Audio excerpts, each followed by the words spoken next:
On the first day of the Democratic National Convention, I am joined by Michigan Senior Senator Debbie Stabenow. Senator, thanks for being here. And my first question, I'd just like your impression of your Senate colleague, Kamala Harris, being picked as running mate.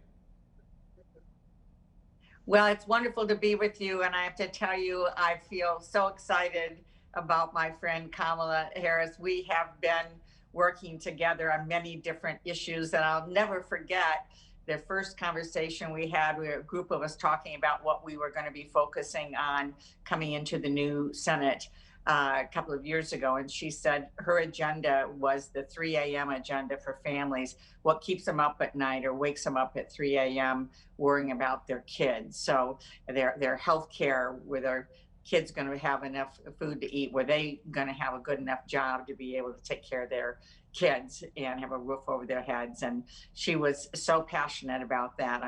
I was impressed every day since. And I do have to say, we in Michigan, I think, are blessed twice because we get to keep our wonderful governor, at the same time have just an awesome, hopefully future vice president.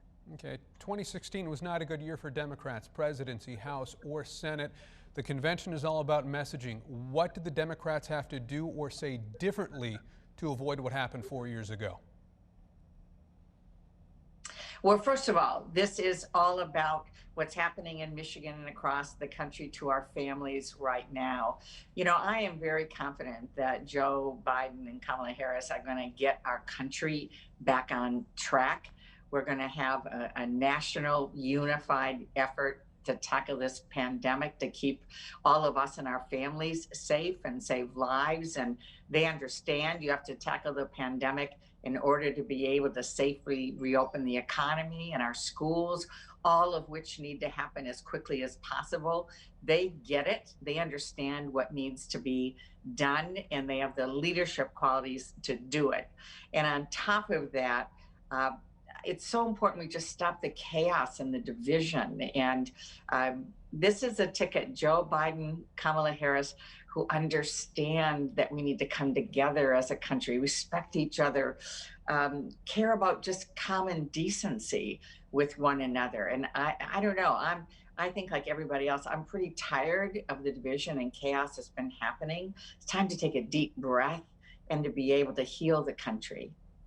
Republicans are saying this ticket is too liberal. There are elements in the far left of the Democratic Party that say it's not liberal enough. They wanted Senator Warren as running mate, for instance. How do you gauge, we'll say, the liberalness of the Democratic Party right now?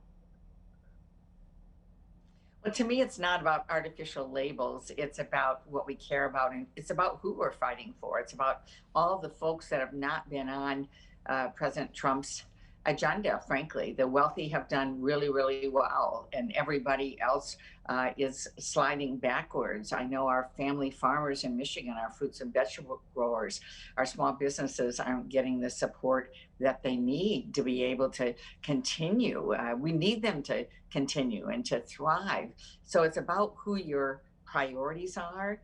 It's about understanding what it takes for families to make sure their children can go to the doctor and have food on the table and a roof over their head and money in their pockets so they can pay the bills and start that great new business they want to start, they've always wanted to start. We have so many great entrepreneurs in Michigan who put everything on the line and now are just barely holding on. And so this is about fighting for them.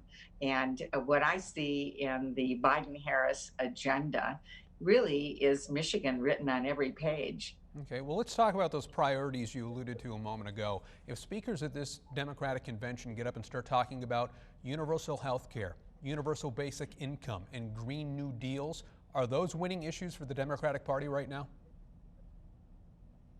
Well, the bigger issue for us is that we believe that healthcare is a basic human right, not a privilege for a few.